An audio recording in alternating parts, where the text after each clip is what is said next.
Hello everyone, today we will be doing the topic selection and layout of campsite and camping leadership. Camping and leadership go hand in hand. While camping provides individuals with the skill sets required to survive in tough situations, leadership is essential that the campers don't lose hope and are directed to work in one direction so as to increase the probability of survival in the wilderness.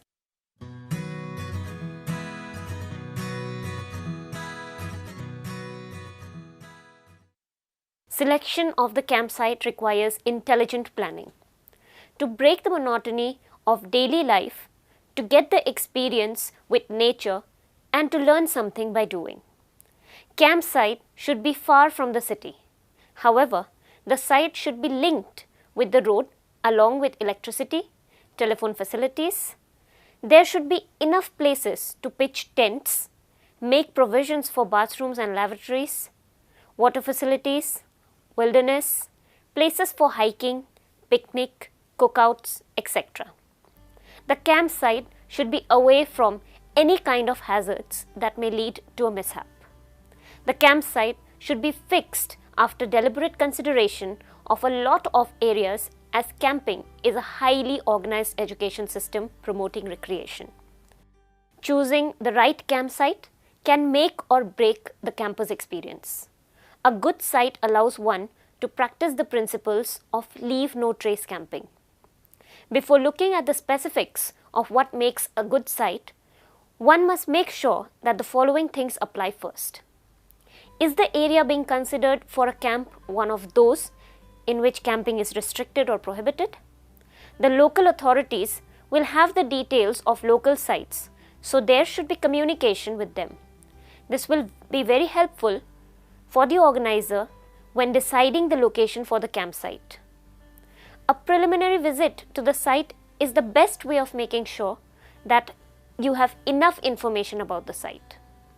The best time to visit is whilst or just after it has been raining. Now we'll just focus on the site selection factors. The following things are a must when it comes to selection of a campsite. First, safe drinking water must be available nearby, as water is the basic necessity and it would be extremely difficult if there is limited or no supply of safe drinking water, let alone for other daily uses. Next is, it should be well drained land, unlikely to flood in wet weather. Preferably the location should have higher ground than the surrounding areas. Next is, sufficiently fairly level ground to accommodate the camp. At the end of the day, all the campers will return to their camps to rest and get rejuvenated for the activities that are planned for the following day. There should be space to accommodate all the campers plus the instructors, coordinators and the staff members as well. A sunny site is preferable and the site which is not too exposed. Next is access to supplies for camp. No one can predict what would be required at what point of time during the entire duration of the stay in the camp area. Hence, as mentioned earlier, it should be away from the city but still have access to the city and all the facilities. There should be adequate fuel supplies. It should be boulder-free sites as they are much better for sleeping, and the activities should be planned.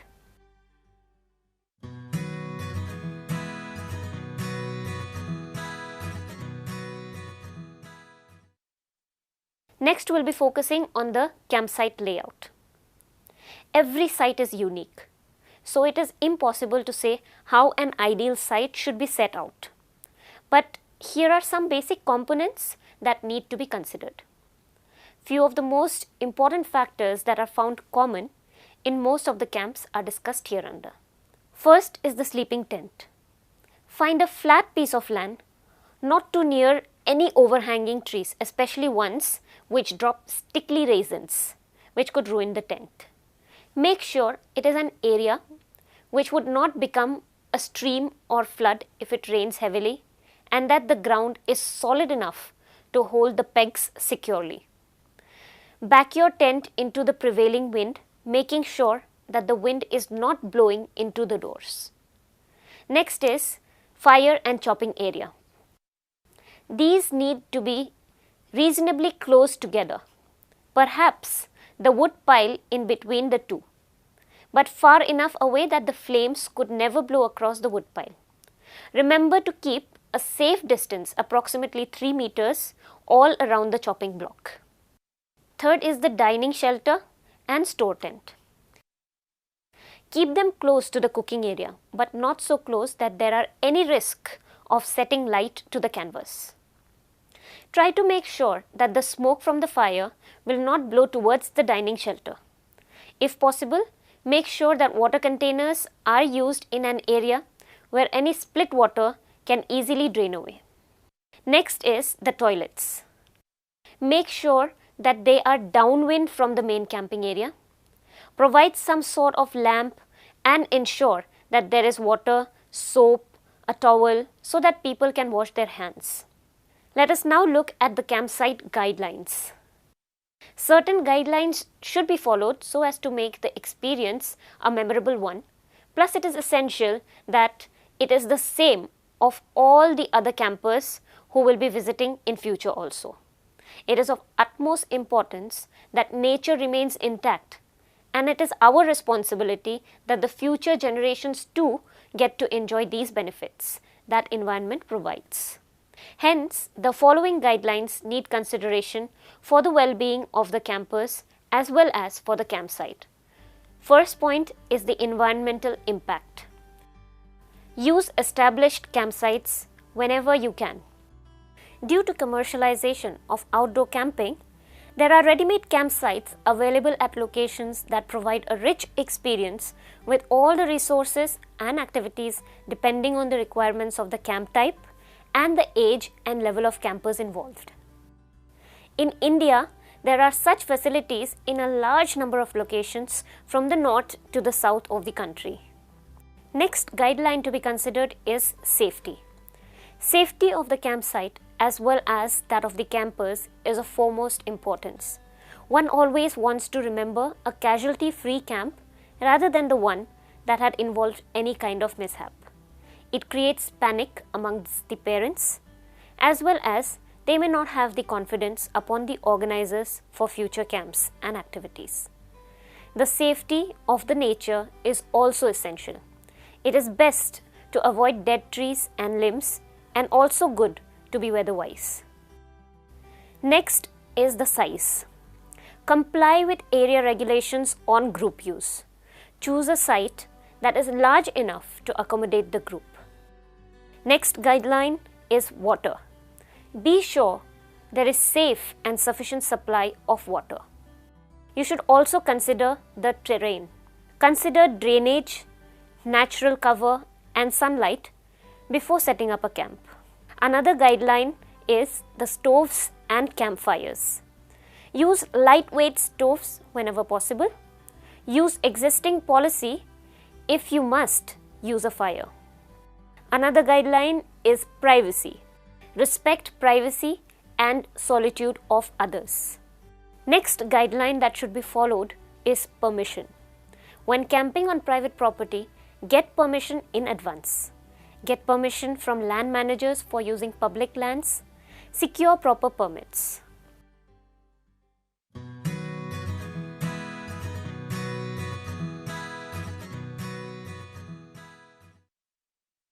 Next, we'll be putting light on camping leadership. Progress in any field depends on the quality of professional leadership available. When any leader is striving to promote his profession, he is promoting himself directly or indirectly. Directly, he is gaining stature and social recognition, and indirectly, he gets the gains of profession through work. Leadership is not a quality which can be bestowed upon any person. One does not become a leader by accident. The responsibility of leadership comes on the shoulders of one who has his background of experience and training coupled with vital personal qualities, because these all add to the professional competence of the leader. One thing is certain, that there are certain qualities which distinguish a leader from other individuals around. In general, the qualities that make the individual a great leader are confidence, diligence, courage, willpower and determination, foresightedness, mental alertness, logical reasoning and decision making, sense of morality and a strict code of ethics, disciplinarian and dynamism. It implies that to be an excellent camp leader, one should possess the above mentioned qualities. Though the qualities of a leader are innumerable, yet the word leadership itself contains the qualities of a great successful leader. The responsibilities of the camp leader can be summarized in accordance with the nature of their work. The responsibilities are summed up hereunder. First is the responsibilities of a camp director, head of the camp coordinators, camp activities through the camp council. Next is the deputy director. His responsibility is that he allots responsibilities, looks after the needs of the campers and the staff. Some of the other responsibilities may include supervision, orientation and training, records and report maintenance, council meetings and administration. Next is the program director, who is responsible for the camp programs. He plans and coordinates the activities, evaluates the program and is responsible for the equipments as well. Fourth would be the health director. He would be responsible for sanitation and prevention of injuries and diseases, health inspection and first aid. Next is the mess director, who works with the mess committee and is responsible for the supply and purchase of foodstuff, deciding the menu and food services. Another member is the housing director. He works with the housing committee to arrange accommodation and other facilities for the campers and the leaders, in some cases, the grouping of the campers as well. Next is the unit director, who works with the group leaders and councillors. He is responsible for unit activities, for example, attendance of unit for activities, setting up, devotion, housing facilities, discipline in unit, individual and group problems, supervision of the group projects. Next are the councillors. They work with the unit director and the group leader, looking after the needs, health and activities, equipment areas, they report sickness, etc. Next is the specialist. He works with the program director. He mainly issues instructions in the particular activity that helps the camper in selecting and carrying out projects.